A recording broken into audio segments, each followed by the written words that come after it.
by the look of it. I think most of it's going to be quick hitting, though. Well, it is until I segue into about 30 different things. So let's hope I haven't got my segue game at 11, because you never know. You just never know. You never know. But we don't have a guest this week, so it's just us. It's going to be weird. It's good to be back in a more intimate setting. All right, I will close a couple of windows down. And we're live. I'll just run through what we can. Got some viewer questions. The Holy Grail. Is that the question about the Holy Grail? I'm just reading. Is that when we asked? Yes. All right. That was one of the Couple listener weeks ago. questions. Yep. I think that was I'll Andrew. refer to that as we've got a bunch of listener questions. Yeah. I'll make a Zion Weight Watchers joke. Yeah, some set reviews. Cool. All right. There's a little bit to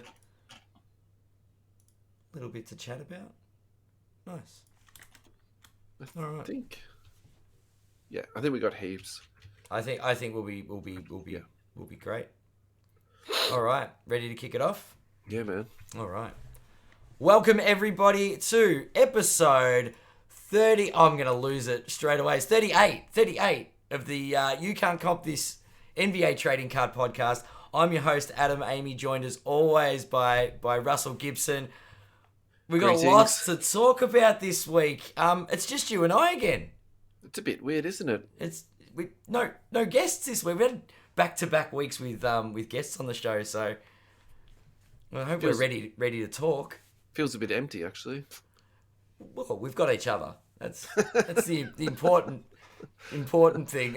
We've got some listener questions. We actually got a pretty full episode. Shall we sort of reminisce first off the bat and talk about the last couple of weeks? It's been pretty full on.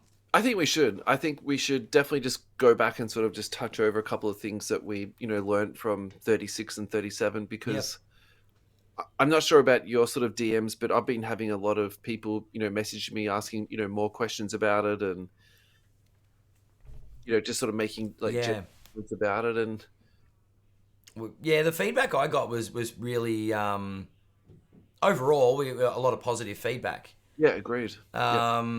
Based on compliments to our interview style. We weren't too harsh on Raymond last week. I don't think we dropped the hammer.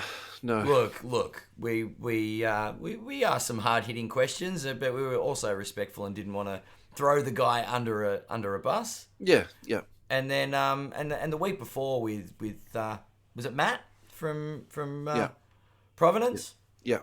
Look, I think with the limited information about the product we had, we did really well, and it'll be exciting to touch base with Matt down the track and see how they're going. What was your takeaways from the Provenance interview? I think, look, there's a lot of unknowns. I'd actually be really, really curious to see what the product looks like post-launch. Yeah. Not to sound overly critical, but I feel like there wasn't enough information for us to really gauge what product we were going to get and what would differentiate them in the market as far as grading goes.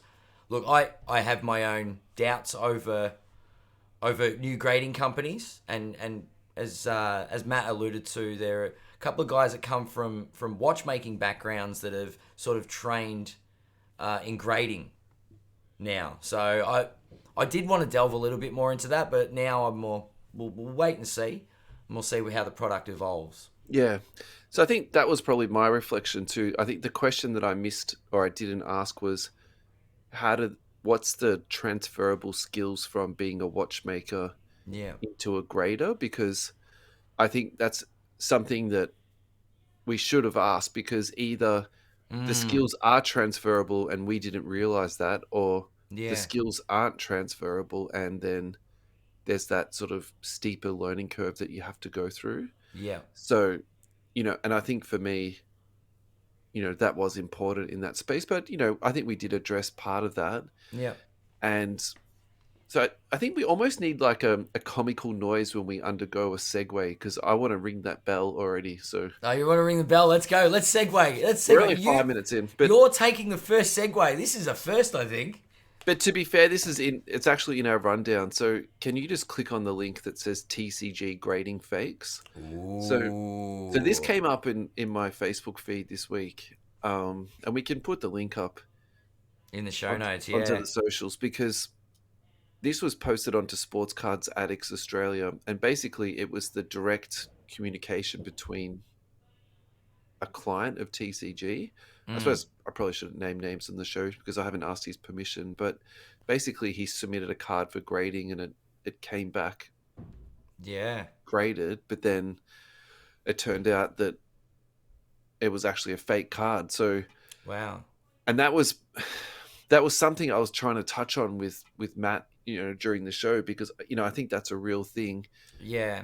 Interestingly, another small grading company in America this week was on one of these sort of short video reels that come up into my feed, and he basically said that the initial lot of cards that they graded weren't authenticated at all, and then what they did was to combat was they've actually changed their sticker. So he said, if you have the old looking sticker, these are graded cards but unauthenticated, and if you have the new sticker, it's authenticated and graded. So yeah, I'm not gonna pull a segue bell, but I think it's an interesting thing when people talk about authentication versus the grade of a card.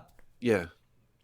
Well, but maybe, and again, we didn't, discuss this specifically, but maybe this is a very, yes, I'm segueing, but it's also a very relevant conversation, because maybe that's something they can specify when they're sending their cards out to people, that, these cards are graded only, they're, not authenticated. And well, that's the thing. Grading a card is grading its surface, its edges, its corners, and its centering.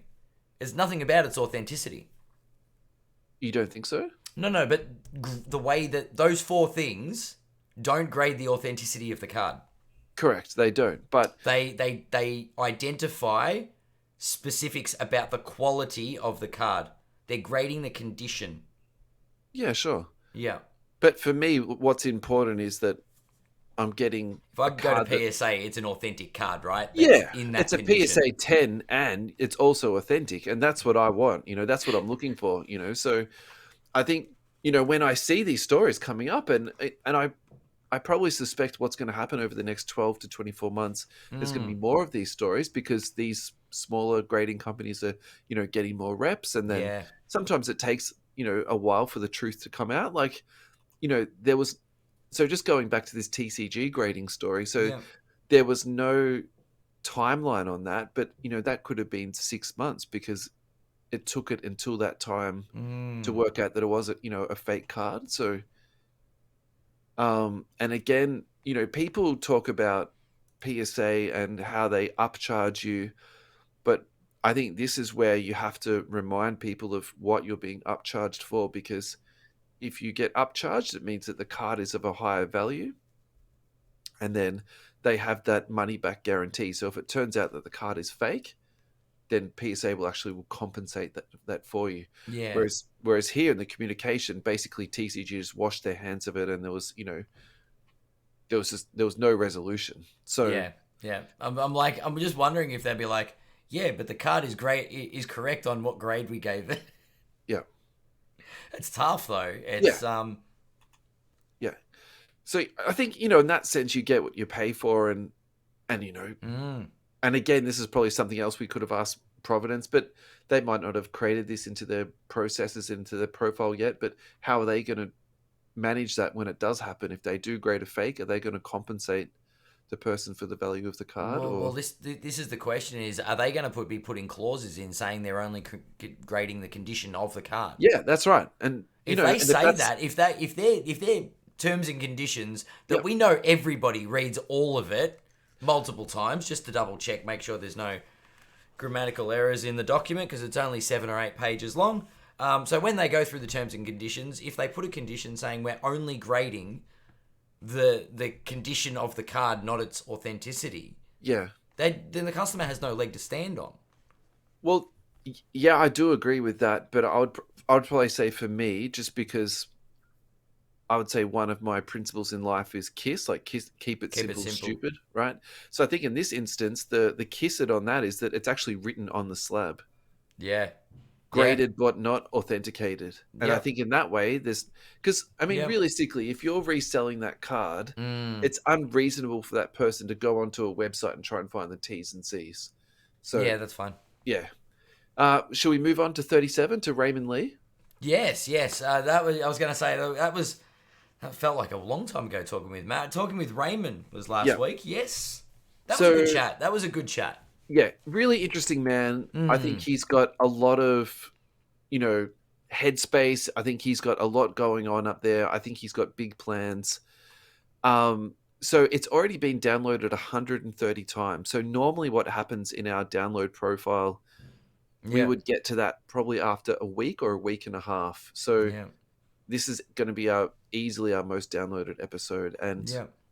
But it's I good. got It's increased our visibility in the market, which is yeah, which is what we want. All the feedback we've received, you said we're doing a great job, and it's yeah. nice to get that feedback. Yeah, look, I'm proud. I don't want to pat myself on the back, but that's my proudest work. Let, I'll say it like that. let's Yeah, pat each other on the back why and not? take a Yeah, bit of credit where credit's due. And that's it. We've been getting PMs from people saying it was a good episode. yeah. Look, it was. I thought it was nice to get a somewhat exclusive chat. I did feel a bit like Ray Martin or something getting the exclusive, Felt good. Felt good. Not gonna lie. Not gonna lie. or was I the Eric Banner Ray Martin? No. It was like it felt like we got to have the pre-discussion and sure there were. I think I made a bit of a throwaway joke about it, but we didn't want it to be about how much did this man pay for a Facebook group. Do you know what I mean? We didn't want to turn it into a witch hunt. Well, specifically, Raymond didn't want that, right? Well, yeah, but I didn't want it to turn into a witch hunt style interview. sure. I think by taking the money out, and look, I'm not gonna lie, I'm still curious as to how much it was bought for, but whatever. Like I think it was a really really good chat, and We're allowed to speculate on this now that Raymond's not on the show. So the word on the street I heard was $1 per person, and at the time when he bought it, there was about 11,000 members. So, yeah, 11 to 12,000. Okay, so you reckon and 12K? converting that to USD, that means he paid less than 10K USD. So I would probably say for him, he was thinking like that's a home run. If that's the going rate, we could get extra tickets for the hobby hangout if we sell the group. What we can get, And we can buy $99. Macca's on the way. Yeah, we can get some beers. That'll be our beer money. We can get a slab. We'll be right. Look, so my takeaway from that episode was that I think it was really good to hear his story because I think the optics of how that went down was bad. I think, and he even admitted himself. He admitted that. He didn't put a lot of thought into the change and the change management, and so he'd never dealt with Aussies. Seriously, he's gone, I've done this with overseas groups. He did it to a bunch of Aussies and we cracked it. So we cracked the sads at him. To that point, I think there's something to be said about that. I think Australians don't like tall poppies, and also too, Americans are very much about their name and name branding, whereas Aussies just find that a bit of like a wank. So I think... to be fair to your point, like I think that is a lot of the truth of how that played out. Essentially, people just thought, who is this wanker, and why is he changing the name of our page? And he even said it himself. He didn't put too much thought into it. So it was to then sort of move past that and actually listen to him and what his thoughts are. I was fascinated, and he has responded to my messages since the podcast. Yep.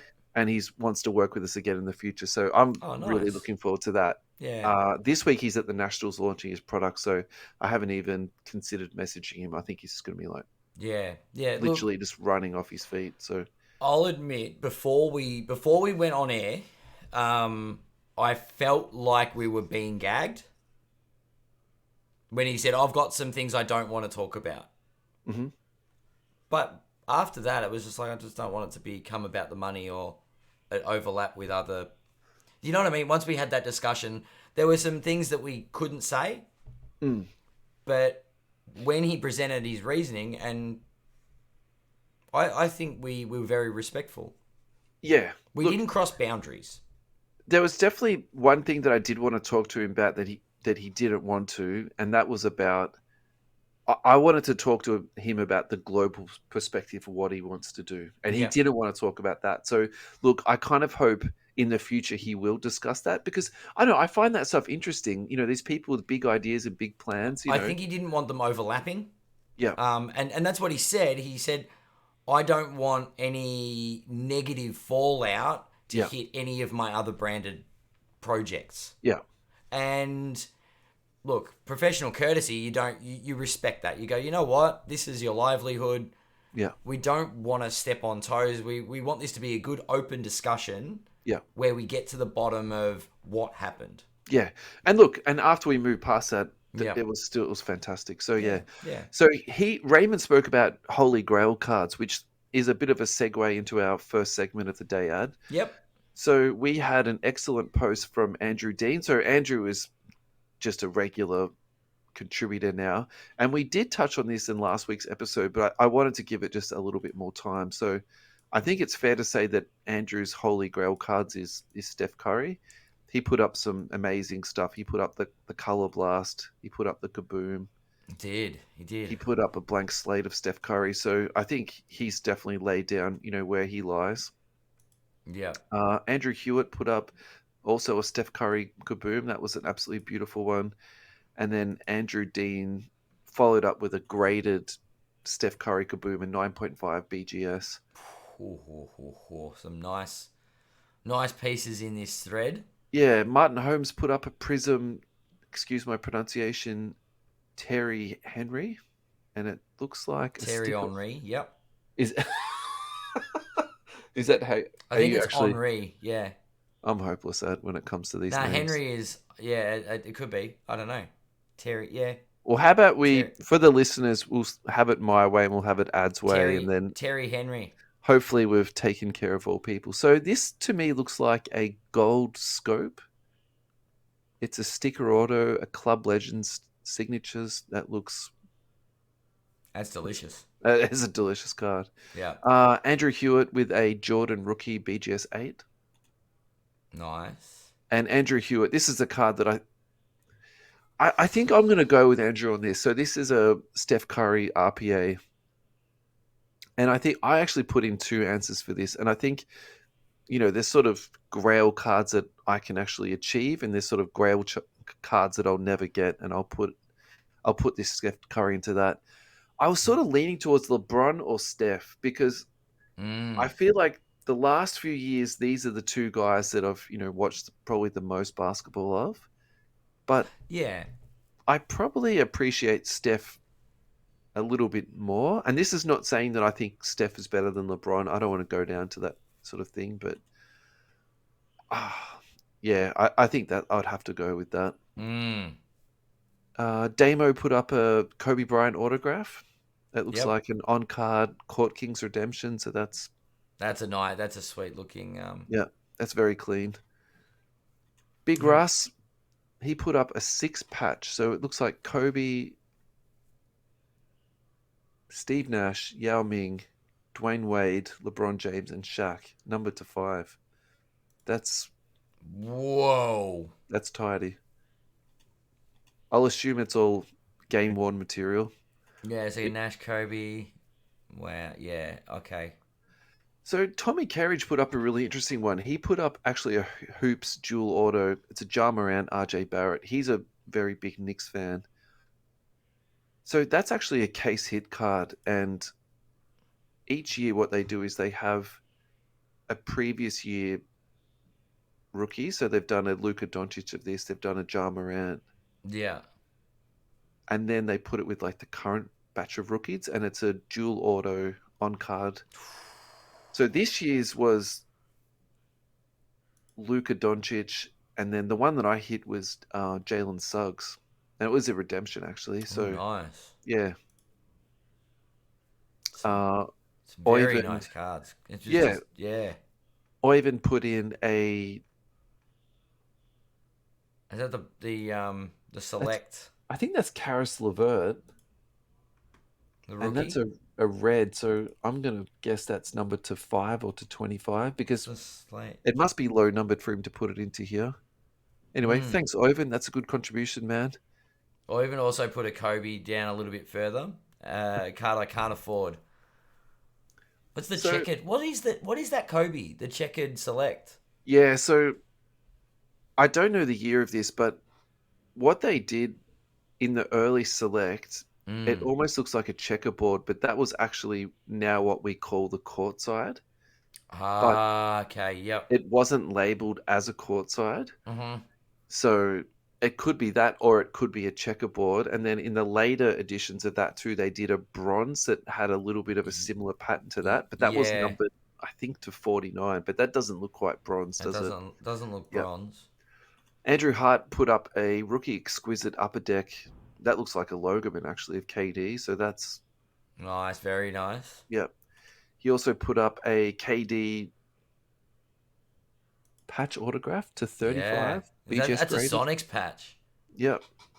So Ad, I think it's our turn, mate. What have you got for your Grail card? My Grail card and anyone that's on the. Hey, you missed one, didn't Andrew Hewitt put up the that fox? I think that's what he's teasing me with, actually. He's teasing you with one. So Um, that's a crown. If we can just really quickly touch on that, that's a Crown Royal 3 out of 5, and it's actually like you could call it a half Logoman. That's a that's nasty patch. that's filthy. I Yeah, like that patch. That's nice. particularly in a. I'm saying this in a kind way. In a lower end product to get a Logoman, that's excellent. Yeah. Yeah, no, that's delicious. Look, I wouldn't say I've got a Grail card per se, like an achievable one. That Kobe LeBron Jordan triple logo man, it'd be. I think I said it on the episode. Is something that could only dream of owning. Yeah. Yeah. Would love to Yeah. have something like that. Yeah. Grail cards, as far as my Grail card that I own or Yeah. want. Oh, either man. To talk to Either. us. Yeah. Grail card that I own is my Kobe, one of my Kobe rookies. Yeah. Just the my BGS 9.5 Chrome. Yeah. I love it. It's great, beautiful looking card. It hasn't gone green. What would have to happen to you to let that card go? I'd have to be homeless for an extended period of time. Yeah. Yeah. It's one of those. It's the centerpiece of my Kobe's. I've got a lot of Kobe's there. Funnily enough, it's not an auto. But it's one that I hold pretty close to my heart. Is the closing statements Okay. from Grand Reserve. So it was a set. I can't remember. It was like the player's last game. Was a series. There was a few players that they had. Anyway, I've got the Kobe one. Was the 60-point game. So I've got that card because obviously going to that game, it sort of holds a really special place. Having that card and having a story behind it. So Yeah. but yeah, Yeah, that's fair. yeah. And any Kobe 1 of 1 that I could get my hands on, but Yeah. I mean, that's reasonable. or a Jordan rookie. Hey, look, I'll settle for either of the Jordan rookies. Yeah. So I think my dream Grail card is that Steph that we spoke about. I think that would be for me. That would be the one. But I think in Yep. terms of an achievable one would be a vertical, lawless RPA of Darren Fox because just the amount of basketball I've watched of this guy, and Yeah. it's actually really funny because I think if I sort of look through all my boxes of cards and I go, look, if I hadn't have bought all these cards, these sort of smaller cards, I Yeah. probably could have bought a bigger card like this. So I do think that Couldn't we sometimes. all though? Yeah. Do you know what I mean? Like it's like, all right, let's get rid of all these $10 cards Yeah. and buy a $20,000 card. I don't know if I got that many, but Yeah, I yeah, know. that's right. Yeah. Anyway, there's two more before we move on. Adam Tyndall put up a LaMelo exquisite rookie patch. That is, Yes, yeah. that's. And then the last yeah, one sweet. is from Richard Westwood. He put up a Birdman, Chris Anderson NT auto, and that is a very Birdman picture and a very Birdman auto too. So thanks, Yeah, Richard. that's a hot autograph. Yep, Yeah. embracing the nickname.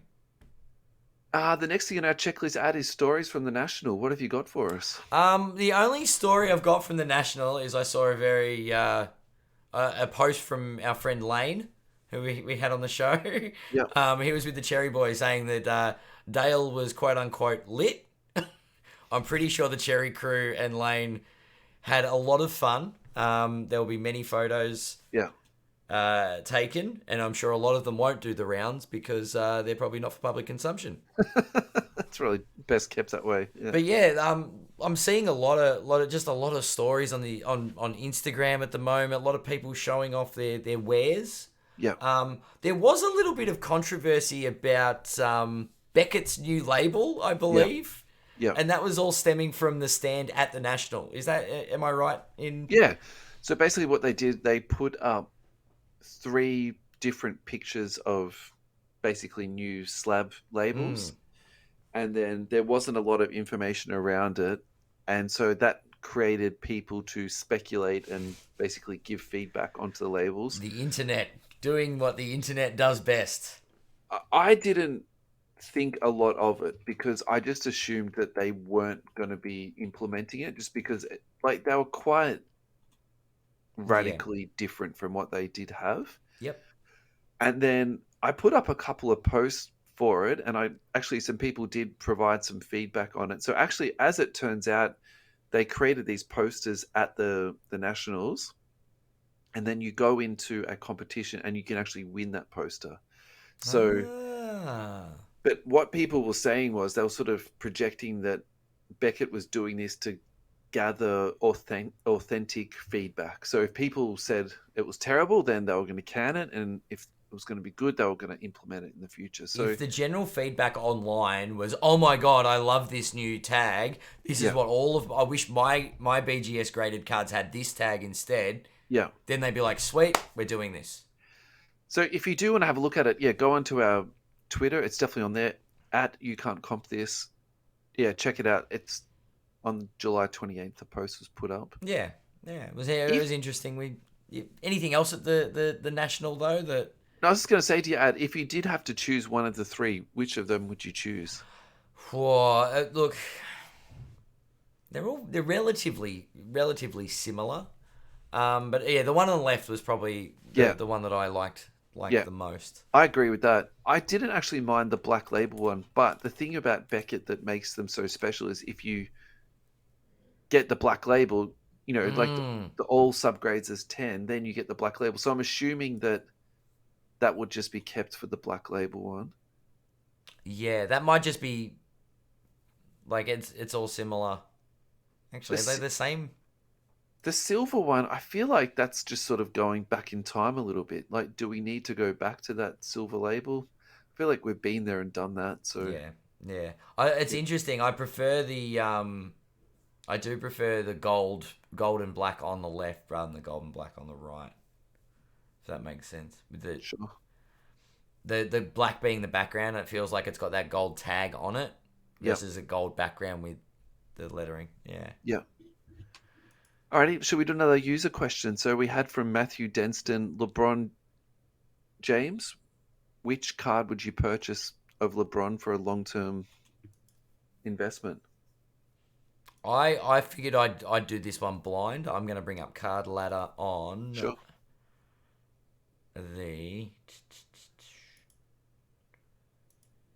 for those that are on the Twitch or the YouTubes, I now have Card Ladder up, and yep, the first card is Jordan, not LeBron. So go me, LeBron James. If you're going to invest in LeBron, you should buy a Michael Jordan rookie. No, I'm terrible. So what have we got here? What options do we have? There's the Topps Chrome. Yep. There's the straight tops. There's a straight tops, yep. You could look at the Bowman's Rookies and Stars. I think realistically, that's the 3. They're the 3, right? Yeah. All right. So I'm just opening different windows. Now, we also, because I asked this question, I was like, do you want the best one to get, or are we looking at price points? Because if I'm like, I want to buy a LeBron James rookie, I just got my tax back, Yeah. and I didn't get a lot. I'm not buying a Topps Chrome Refractor PSA 10. Yeah. Do you know what I mean? Like, we have a tendency to look at a variety of price points. So 100%. Yeah. Yeah. So I'll bring up a couple of options here. Raw PSA 10. All right. We're gonna go with the Bowman first. Yeah, dealer's choice, man. You go first. Yep. All right, PSA. I'm gonna go with PSA 10 to start with. I think at the lower end of things, we're looking at the Bowman rookies and stars. Yep. And what have we got? Last sold, actually up a little bit. Last sold price for $1,691. So PSA 10, population count of 502. Yep. So nowhere near as many of these as Zion's. But where are we? It's also not a bad looking card for those that are on the visual platforms. Yeah. Now, we all know currently, if you want the rookie card, it's Prizm, right? Yeah. So if you want the LeBron rookie card, the Bowman isn't the one you're buying. Yeah. But it's a good alternative. My only thought on that is, why wouldn't you just get a Topps? Yep. And last sold on the Topps rookie, this isn't Topps Chrome, this is Topps. Yep. Base card, PSA 10, $2,212.50. So literally for an extra $500, you've got a Topps. Which Topps and Topps Chrome, it's not quite Prizm and like base and silver, from my understanding, because the Chrome's got the refractor, which is effectively what a silver Prizm is, right? Correct. Yeah. Yeah. Price point wise, we're still in that $2,000 bracket. The Topps Chrome base, you're looking at $7K. So if you're sort of that below $5,000 and you want a high graded card, my advice would be to get the Topps, not the Bowmans, in a PSA. If you're looking for PSA 10, Yeah. if you've got $10,000 to spend, go and get the Topps Chrome. Yeah. Last sold at 7,100. Yeah. Pop count on this one, funnily enough, is 2,190. Okay. So interesting. Yeah. Similar pop count to the Topps base. So the one with the lowest pop count is obviously not the most popular one, because it probably was graded the least. That's why it was graded the least. The Bowman, with the lower pop count. But yeah, look, we all know Topps Chrome's where it's at. My advice would be, if you can afford it, go for it. What are your thoughts? Do you go for lower grades, or do you go for a better card? So actually, this is a really good question for me at the moment, because I'm going through this exercise on a personal level for myself. Yep. But I'm doing it for Luka. So this is what I've just been going through in my head, and I'll basically apply these same principles to LeBron. Okay. So at the end of the day, when you're making a purchase like this, and yes, it is an investment, and I'm not ever denying that, but you also need to come to the grips, or to come to the reality that this investment might go sour. So keeping that in mind, what I would also say to people too in this situation, make sure you buy something that you enjoy. Because if the deal goes bad, the worst case scenario is you have a card that you enjoy. If you buy something that you don't like and the investment goes bad, I feel like it leaves a sour taste. A very sour taste, and maybe you'll be quite dissatisfied with like the path that you chose. So that's my sort of initial thing. So where I'm going with that is and taking from your previous point, and also from a previous podcast that we did, and we spoke about looking back in time and comparing plays to, what did we learn from that episode? What we learned from that episode was the price difference between cards moving forward into the future. The gap grows dramatically if you don't choose the right type of card. So in this instance, there's basically, in my opinion, you only should be looking at tops, or you should be looking at tops chrome. If you can afford it, tops chrome is what you should be purchasing. Yep. And also if you like it. And what I mean by that is, so the regular tops card is him standing there with his jersey. The tops chrome card is the action shot. He's pulling up for that jump shot. Yeah, that's more of an yeah. They're very different cards, funnily enough. Yeah, but again, you need to choose what you want. But for me, I've already limited down to those two cards. And again, if I'm choosing again, I think tops chrome is where you go. Now from here, it's about, can you afford base or can you afford the refractor? Depending on your tax return from here. So the refractor PSA 10 last sold for 52K. So that's an enormous tax return. But just like work with me for a second here. So drop that down to PSA 8. That last sold for 8,000, nearly 9,000. Now, my thought process about this is that I think when you're buying these very special and very particular cards, and I'm doing the same exercise with Luca at the moment, and I've also done this in the past, by the way, too. Yeah. I've got no problem with buying numbered, graded cards that are say numbered to say 88, but it's PSA 8, because okay. the scarcity is there. You're choosing the right. You already chose the right player. You know, whether it's Luca or it's LeBron James. Yeah. You've chosen the right set, so you've chosen Topps Chrome or you've chosen Prizm. It's a short printed card, and it's been graded, and you know it's got the grade that it's got. Buying that card that you can afford, I think, is the right thing to do, because it's the responsible thing to do. And then if it's a long-term investment, it will still go up a percentage each 5 or 10 years. So the difference is, so if that card's worth $9,000 now, that'll be say worth another 10% extra, say in 10 years. So that will be then worth, nearly 10 grand. Yeah. Whereas if you can afford to buy the PSA 10, which is 52, so that might be worth another 10%. So it's then 57,000. Do you know what I mean? Like that's at the end of the day, like that's what the difference is to me. So yeah. Well, I've got a similar comparison. I was just, because I've been flicking on Card Ladder.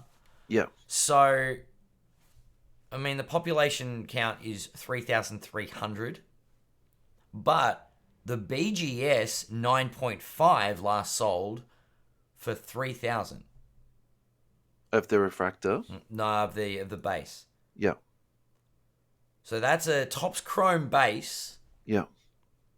And I guess I'm in a similar boat here. I've got the Kobe. Do you know what I mean? Like mine's BGS graded. Yeah. 9.5. Yeah. But that's like a BGS 9.5 is not something to be, I suppose, smirked at. Definitely not. For $3,000 versus $7,100. Yeah.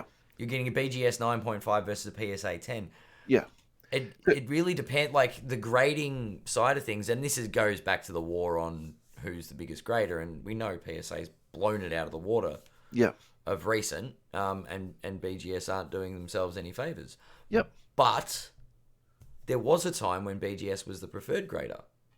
Particularly at that... Yes, correct. At that generation of cards. So you can play that two different ways. You can say, look, there's an opportunity in the marketplace at the moment, which I don't think there's any denying that, because it doesn't mean that it is going to cross over to PSA 10, but it also... I would probably say the important thing here is that it'd be unlikely that it's an unauthentic card if it's come back from BGS. Yep, correct. So you could purchase it and cross it over. And I think that's totally fine to consider doing that. And just to take away from your point and just sort of continue on a little bit, I'm looking at the base, the PSA 7, that last sold for $810. So there's price points everywhere. Exactly. And again, I don't think there's anything wrong with buying that really high-end stuff in lower grades if that's what you can afford. I think that's a really good way to get in and have a bit of a taste. So yeah, I hope that answers the question well enough. Yeah, and that's, it gives you some options. And I think Russell and I both agree that there's two cards that you should be targeting, and that's the Topps and the Topps Chrome. Yep. And it's as simple as that. Modern day, As you said, Prizm. Prizm's where it's at. I love the look of select cards. But if I'm investing in a card, I'm getting the Prizm. Yeah. It's, yeah. Yeah. Well, I hope that helped with regards to LeBron. There's some very pretty cards in there. And I tell you what, picking up a refractor for 8,000 would be nice. I just need a bigger tax return ad. Yep. Same. Speaking of big boys and people who are going to be dominating the card market in the future, Zion Williamson. Let's do a Zion watch ad. Zion watch. Or, as I'd like to say, his new contract is with Zion Weight Watchers. Apparently, he needs to stay below a certain weight. And body fat percentage too. Yeah. Like, this is unheard of, isn't it? Yeah. Or maybe it's not unheard of. Have we thought about that? It's definitely happened before. People have weight clauses. Yeah. It's just a little bit unusual for a superstar to have that type of clause in their thing. You reckon James Harden's got one now in Philly? Well, he packs it on. Bang the segue, Bell. So, do you know that Philadelphia's been investigated for tampering? Yeah. This is Harden saying he was trying to do the right thing, and now there's allegations that Philly are the ones that sort of pressured it and is tampering with other contracts. And it is unusual for someone to take a pay cut like that. Yeah, but didn't that happen in Golden State though, when they were winning? Clay took a pay cut and then got his money afterwards. That's a long time ago. But, I don't know. Anyway, all right. Let's bang the segue, Bell. Let's go back to what we're talking about. Let's go back. Yeah. Zion. So he's got to stay in shape. Yeah. I think the real thing here is how does this tie back into his card value? So looking at his current value, he's up 20%. So I would say that people are very warmed by this, are very, positive about this. I think if you bought him in the dip, I think you're feeling very, very good at the moment. And going into the season, you can already see him warming up. This is also very interesting too, because this is typically the time that everything trends down. So we're talking trending up in a downtrend time. Exactly. Yeah. So we're talking a little bit before about, making bigger purchases. This is the time to make bigger purchases. No one's watching basketball at the moment. No one cares about basketball at the moment. It's a really good time to be looking at those, bigger sort of cards on your list that you do want to purchase, and also taxes come back. That's beautiful too. So, super interesting. What's your thoughts about Zion going to this year, Ad? I think he's still got a lot to prove.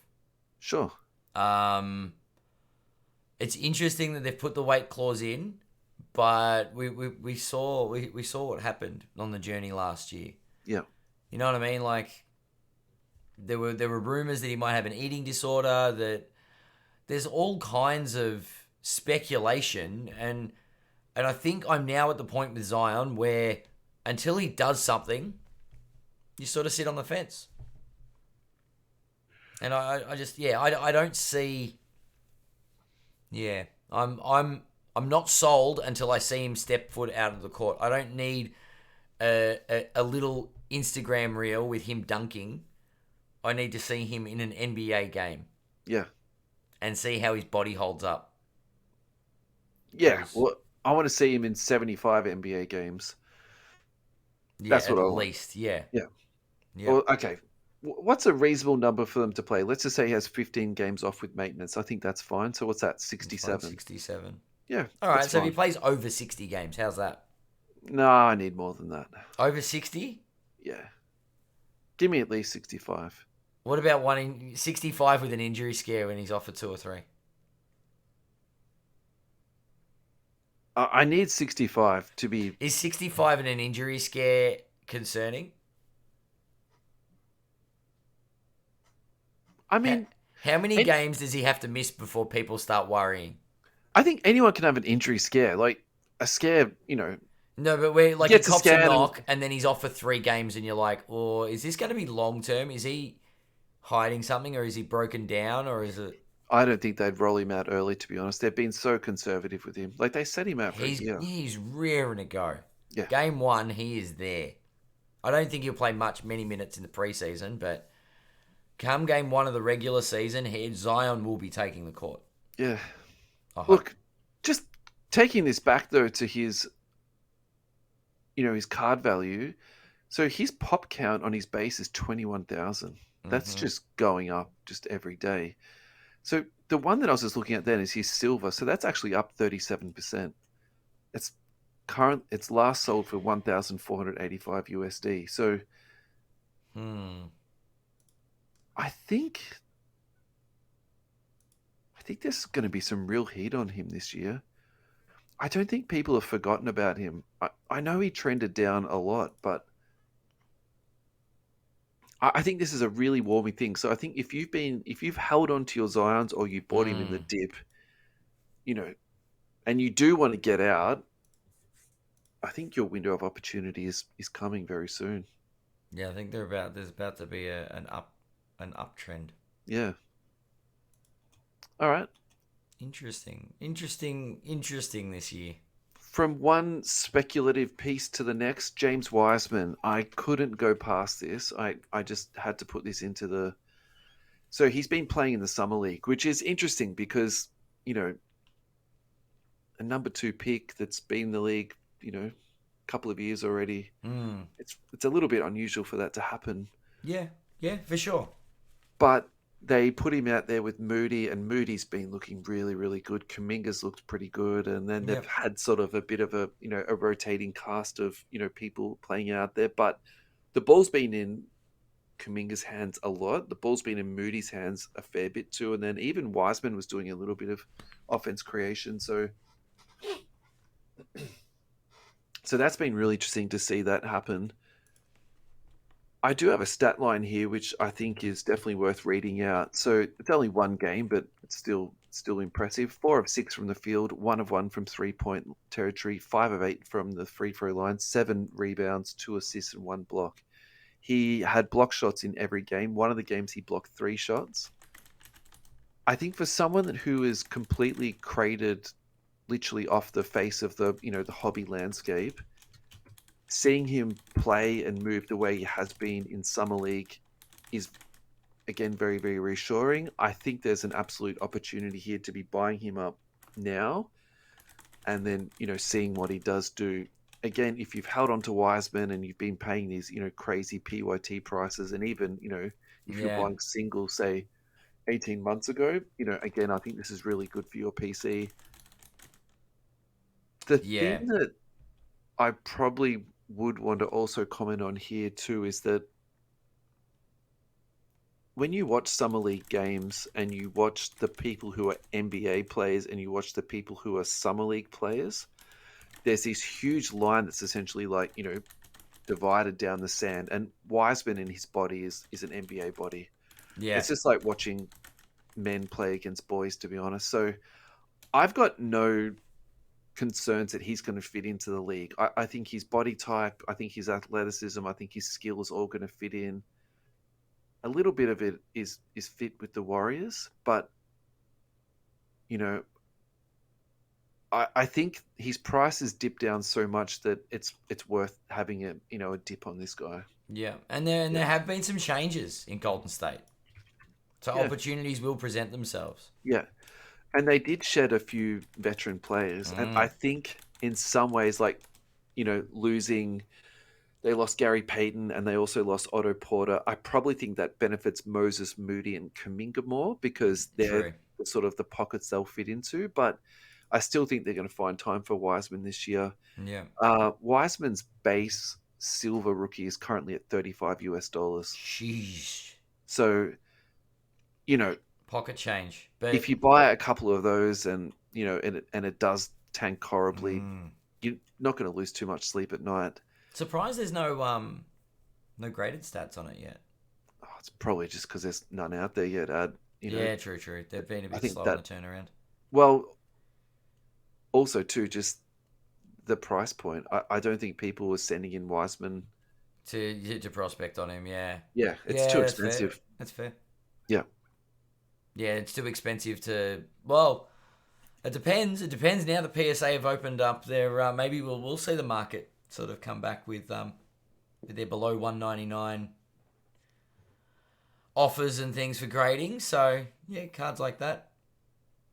So let's segue into that, and I'll do two things at once. I'll do our sponsored advertisement. So we'll do our sponsor slabbed.com.au. That's SLABD. Yes. So Slabbed was offering the Nationals special price. So they were doing, it was 18 US dollars if you subbed at the Nationals or Yep. during the Nationals. And that translated to 35 Australian dollars. So the deadline's passed now. I think it passed, say, 2 days ago. Yes. Did you sub any cards I during the was Nationals? so close to doing it, and then Yeah, I didn't do it. yeah.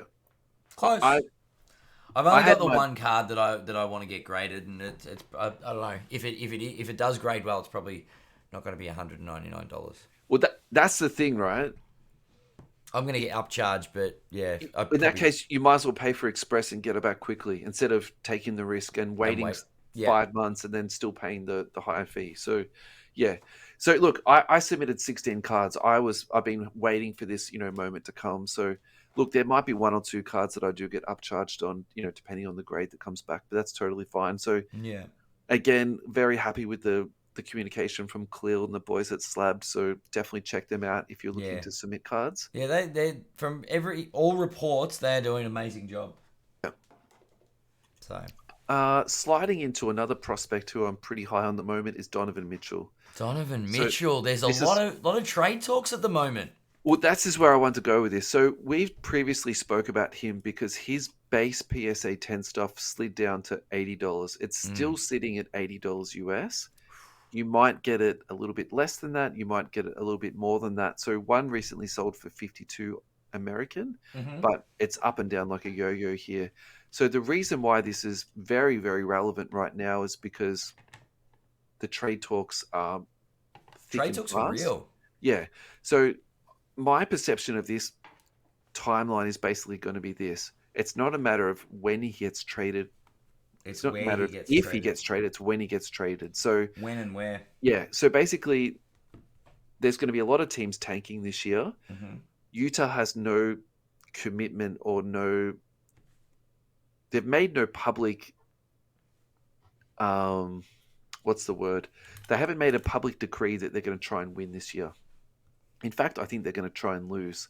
So I wouldn't surprise if Mitchell gets held out until he gets traded because there's no benefit for him to be on the floor. Because one thing, he makes the team better, and they don't want that. They actually want to lose games and get better draft picks, Mm-hmm. get a chance at this French 7'6" guy that's like a point guard. And then also too, if he goes out and gets injured in game two, they're stuck with this asset that they can't then move, which Yeah. is not what Danny Ainge wants. So the problem that they're now facing is because they got such a great return for Rudy Gobert, they can't even get the same return for Donovan Mitchell, which is a bit backwards, but that's the current situation they're in. The current rumor, which is what led me to this thought, is New York. Can you imagine what's going to happen to his value if he gets traded to the Knicks? I'm concerned and I'm excited at the same time. I actually think his price will double overnight. Yeah, but I think that might be short lived. It's the Knicks. But I just no. Some people have said that's like Carmelo Anthony 2.0 being traded to the Knicks. They'll trade 15 assets for him, and then the cupboards is bare, and then they're sort of a bad team again. But they've actually got a very deep roster, and if they do give up a couple of assets, I actually don't think that's a bad thing for the Knicks. They've sort of got a lot of duplication in spots, and if they free up a few pieces to bring in Donovan, they've got all their trade and draft assets. So yeah, yeah, excited. It could. Yeah, it's it'll be interesting. I think interesting is the word I'll stick with. But yeah, he's dropped off quite a lot. Does New York help? Who do they trade? Who does New York trade though? They have to get rid of Randall. Is it Randall? I think Randall would probably stay. I think it would be a package around like RJ Barrett, maybe Yeah. Obi Toppin, maybe quickly, sort of something like that. Just give it like a young player Yeah, package exactly. Lots and of get Mitchell over 'cause there. the Jazz want young pieces. They're blowing it up. It's blatantly obvious They what's don't going on. want Russell Westbrook, do they, by any chance? I think the scenario they would take Westbrook is that was like a salary dump. There was a salary dump and a draft pick, I think. Like Yeah. there was actually, yeah, I remember. I vaguely remember saying that there's, yeah, So we're ringing the segue bell again, but if we can talk about Westbrook, I actually think the teams he's going to be traded to most likely is like Detroit, Indiana, Mm-hmm. Utah, all the teams that have got cap Do space, you and then think he the gets. Indiana trade happens? Is the most likely? Well, the reason I say that is because I think he'll be traded into that space that they've got. And then Indiana picks up an asset or two for doing it, Yeah. and then they buy him out, and he becomes a free agent, and he signs for a veteran minimum with, say, Philadelphia or something like that. Do you know what I mean? Like, Interesting. yeah. Ding, ding, ding on the segue. By the way, did you see publicly that KD and Westbrook have kissed and made up? Apparently. KD and Westbrook. Yeah, there was a complimentary tweet or something, and they said, "Oh, the feud is over," Oh, because Westbrook please. said something positive about Kevin Durant in the media. I don't know. I laughed about that. I'm like, that thing's still going. I don't think so. I don't think either of them realized it was still going, but the beef is over. The I beef that they weren't aware of. Can I be honest? I don't really care about Westbrook and his beefs anymore. Like, it's yeah. Don't shirk him off as if he's not one of your favorite players.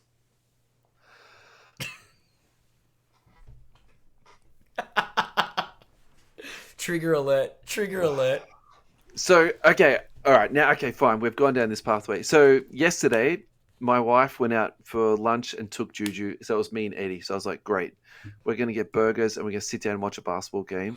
I Yep. couldn't get League Pass to work on my laptop. So I went through this old book of basketball games that I just had sitting there. I Oh, found this awesome. super old Lakers Thunder game when it was like Westbrook in his second or third year. So the starting Oh. lineup was Thebalosha, Westbrook, Durant, Mm-hmm.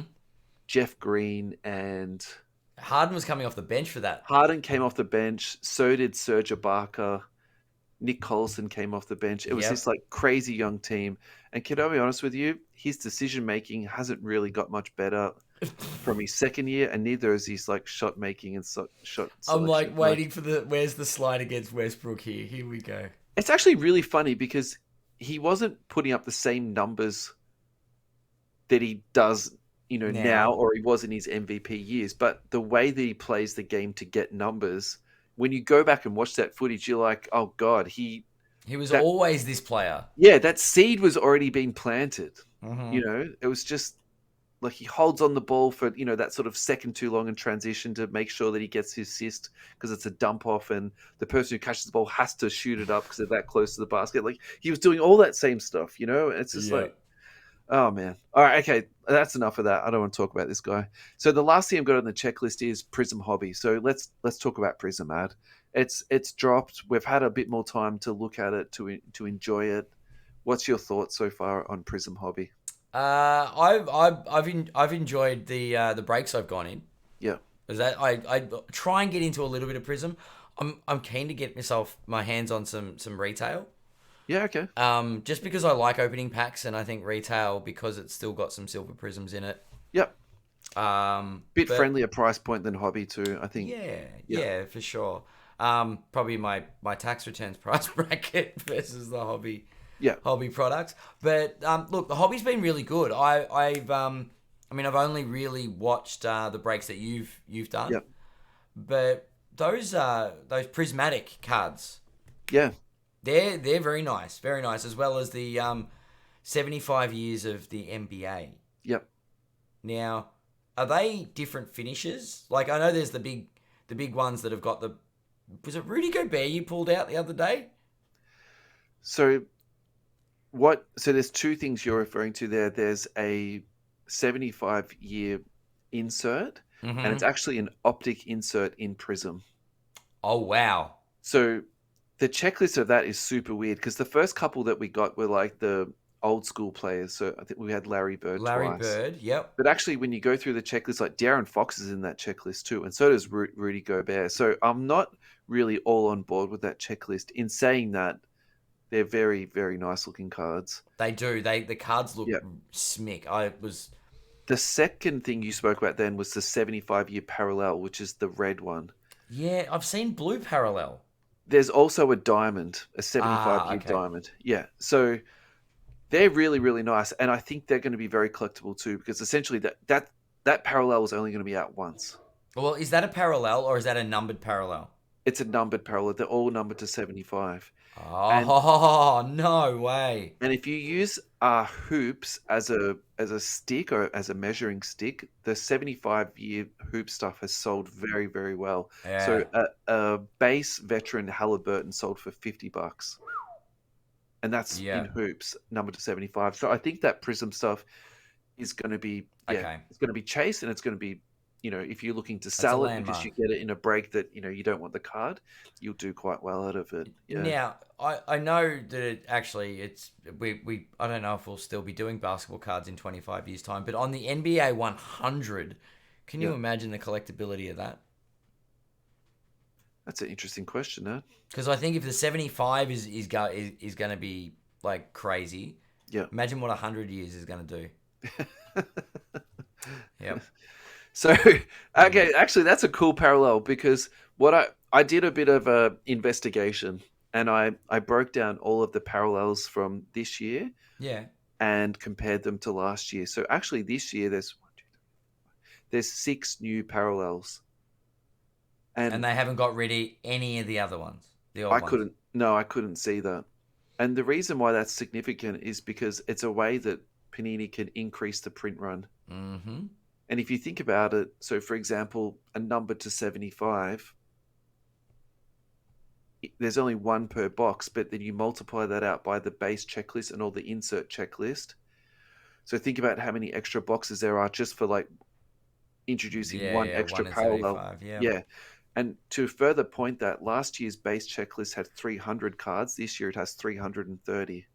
Well, that's an interesting way to increase the card amount Yeah. without diluting the higher end stuff. Yeah. Because we talked about that in a previous episode. Yeah. And actually, the one thing I think they've done really well is the people they've added to the checklist are really good additions. So like Steve Nash is in there, and Kevin Garnett is in there, and John Stockton and Carmelo. And so that's just people off the top of my head. There's obviously also others, but There's a couple of duds. yeah, I probably think the worst was it Wang Zi? Wang Zi, Yeah. But at the same time, that also appeals to the Chinese market and all the people that sure. Yep. believe he's an important part of the NBA history because he was the first Chinese player to It's come across. historical. So It's got yeah, historical relevance. I understand that. Yeah, there is. so it's not a full dud. I would probably call that like a 4 out of 10. Yeah, but I'm You know? like, I like seeing Penny Hardaway Yeah, for the Magic going, oh, yeah, that's a pretty good throwback player. look, in Panini's defense, I actually think the checklist is well curated. Yes, they've increased it by 10%, but I don't think it's a. Do you reckon it's gone up by 1 player per team, given it's gone up by 30? I didn't go through that. Yeah, but that's a Conspiracy good question. theory. Yeah, so the new parallels they've got in is Green Wave, Yeah. which I'm sort of like a bit surprised on that because Haven't they already done Green Wave to death, like everywhere else? yeah, I thought that was in A bit maybe plain. Team or something like that. Yeah. So this is the favorite one though is Ice, and it's called Straight Ice, and we do WNBA breaks on our page, and we've got, I wouldn't say a huge contingency of guys that go in it, but it's very well received by I've got sort of like a core group of guys that love WNBA, and that parallel's been in WNBA for 12 months, and I was hoping that was going to come into NBA. Yeah. So if you think about the pink cracked ice, but then think about that, instead of pink, it's silver. It looks amazing. So I haven't seen any of those cards yet, and I also couldn't find one on eBay. So I'm not too sure if that's a listing error or it's just not many's out.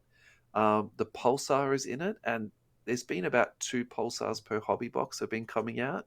We spoke about the 75s, and then the last one is a gold wave to 10. So nice. Traditionally, gold cards are numbered to 10, and then when it was coming out, say in T-Mall, the gold waves, people always put gold like together as to 10, but in T-Mall it was never to 10. There's hundreds of those. Yeah. So they've actually given that one a number. So that's, to me, that's really interesting. Yeah. They didn't increase the 1 of 1 checklist though. They didn't? No, so it's black 1 of 1 and black shimmer 1 of 1. That's it. I like it. I like it. It's not going down the select path where there's 5 different 60 of 1-of-1s. I interrupted you, mate. Sorry, what were you going to say? No, look, I was just going to say it's just interesting to see how Prizm have handled the the parallels. And I mean, I haven't seen the retail products checklist yet, but I'm always interested in grabbing a box of retail. I didn't look at retail checklists, and I didn't look at fast break just because, otherwise it's sort of, when do you sort of start and stop with this type of stuff? You're so far down the rabbit hole that Yeah. you wouldn't be able to come on the show. You'd be too busy checking checklists. Can we segue back to Prizmmatic? Let's do that. Yes. You had a point you wanted to discuss about the Prizmmatic card. Yeah. So my initial feeling was when I looked at that card was I thought it sort of lent too heavily onto Color Blast and to a lesser degree the tie-dye out of Select, which is numbered to 25. And I put up a post and we had some really good responses. Yeah, they were side by side, weren't they? You put the post up with the two images. I did a bit of sneaky Photoshop ad, yeah. You're pretty getting good on the technology there. Oh, look, So my favorite answer, though, was Timothy Price. So this is what he said. I agree they are very similar, but they cater to a different market. Color Blasts are out of reach to a lot of collectors. So this gives them a sweet alternative at a better price point. And Timothy, I cannot agree with you more on this. And I actually feel a little bit disappointed in myself that I sort of poo-pooed it and I didn't think a little bit more deeply about it. And this is probably, I think, the thing that Panini does the best. They cater for every price point. I think this Prizmmatic is going to be a very collected card. I don't think it's going to be like, say, Net Marvels, where it was sat there and people bought them and then it exploded one day. That's not what I'm saying with this, but I think people will chase and finish this set. Yeah. It's an absolutely beautiful card, and you'll probably be able to pick them up for, $10 to $20 a piece, and maybe a little bit more than that for a Prizm. So that's good value. Yeah, it's a fun chase, And if you can't afford a Color Blast, what's wrong with getting a Prizmmatic? I think that's fantastic. So look, for me, the QC's been good. The design is really good. The quality in my hands feels really good. I haven't had any, badly scratched cards or, adhesive on the cards or anything like that. I think there's been a lot of concerns with QC with Prizm, and I think fair enough too. Like, it hasn't been great the last couple of years, but clearly they've been doing something in the background there to improve that. So the other thing I'd probably comment about too is last year we did Prizm Hobby at random spot for $50 a spot. Yep. And it didn't fill. It took me weeks for it. This year it's $57 a spot, or equivalent PYT, and I did 3 boxes in the first week. So I think a lot of people are saying, the hobby market is down and people aren't going to breaks and this and that and all this type of stuff.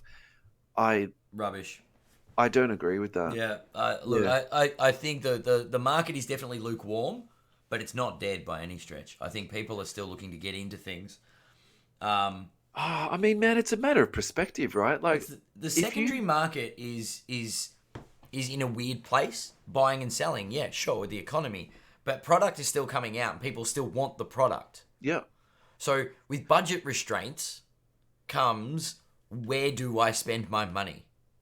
And I think product and going to breaks and things is more of a priority than some of the other areas. But if you told me a week before I was to receive my product that I was going to do 3 breaks in a week, I would have either laughed at you or not believed you, or both. Because my experience the year before was I couldn't sell it. I had to discount it to get it done. To get them filled, yeah. It just didn't sell. So, better draft class. Like, I'm just spitballing, like trying to figure out what were people going, what were people trying to get? Do you know what I mean? Look, we're 12 months down the line, and also too, we got a little bit of better view at Cade for basically a year before it came out. But yeah, actually, now we look back at the Ant-Man LaMelo draft class. That's not a stinker. It's not, no, and it's amazing how people jump to conclusions in year 1, yeah, and then years 2 and 3, all of a sudden it's like, oh, that draft class didn't suck, yeah, because they weren't all superstars in day 1. But look at what happens when you actually get some games into players. Is Ant-Man a better hobby buy than Cade at the moment? Whoa, there's a question.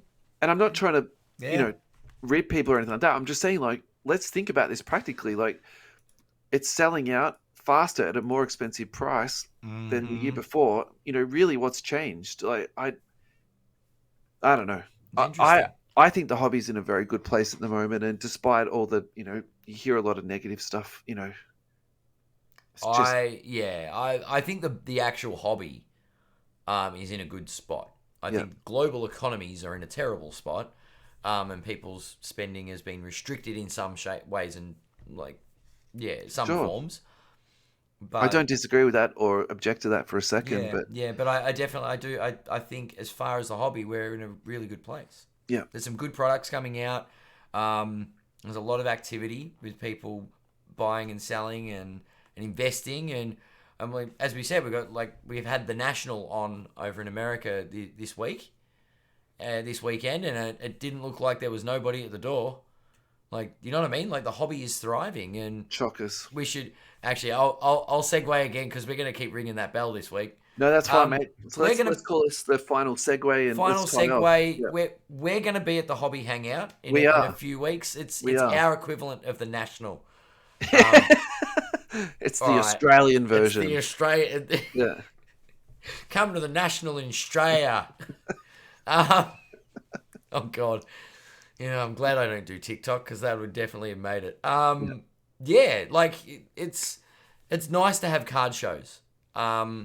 And I think we probably need to put some work in and organise a trade day soon as well, or probably after the Hobby Hangout. But I think the hobby is thriving, and once the weather warms up, I would be very, very open to rocking into a store, potentially our sponsors' store, organising a bit of a trade day and catching up with some people to exchange some cardboard or show off some cardboard. Yeah. But that's not what I'm going to plug now. It's the Hobby Hangout. Yep. What are we doing at the Hobby Hangout? If you say hanging out, I'm done. So we've very generously been given a spot on a table by the boys at Fast Break. Yep. So thank you, lads, for giving us that spot. Legends. We will be just there talking to people. I'll be breaking for a period of time, and then the rest of it, I'm not going to lie to you, Adam, I'm not going to be at the table very much. I'm going to be buying cards. The time that I am at the table, if people want to come up and say hi, I'm happy to give bad advice. I will give an off the cuff instant reaction to something, and then I'll probably think about it and tell you to come back in 10 minutes when I've actually thought about it. I haven't put a lot of thought into this, but do you think maybe we should tag team so one of us is always at the table at some point? Because otherwise we're not going to be very good hosts. If neither of us are there will be. Oh boy. This is going to be interesting. We're hopeless. I think this is going to be great. I think it's going to be an absolute delight. Yes, one of us will be at the table. Hopefully, if we're not, someone else will be at the table. Oh yeah, definitely. The table. You can leave a message that you stopped by, and when we finish looking at cards, we'll get back to you. Yeah, that's it. Like, put your contact details there. Actually, no, I'm going to put a listener question box, so you can come and ask us questions at the Hobby Hangout, or you can fill out a form and put in a question to the show. That we'll sort of pick from over the preceding weeks after the Hobby Hangout. And so get those, I don't know, little checklist ideas or something to discuss or a play to do a deep dive on. Don't change sports on us because we'll get really confused. Yeah, we can only do NBA, boys. Yeah. But you're really looking forward to the Hobby Hangout. Should be heaps of fun. And yeah, look, I might even bring a box and break it to show Russell up. You're on, mate. Let's roll. I've got some wax here that I. No, I don't. No. Alrighty, Anyway. guys. Thank you so much for listening. Thank you, Adam, for a lovely evening as always. Thanks for hanging out. It's been good. Good. We'll get another guest eventually. Hopefully, we haven't scared everybody away. Definitely not. Thanks, mate. All right. Thanks Thanks, everyone guys. for listening. Yeah. See you See you next next week. time. Bye-bye.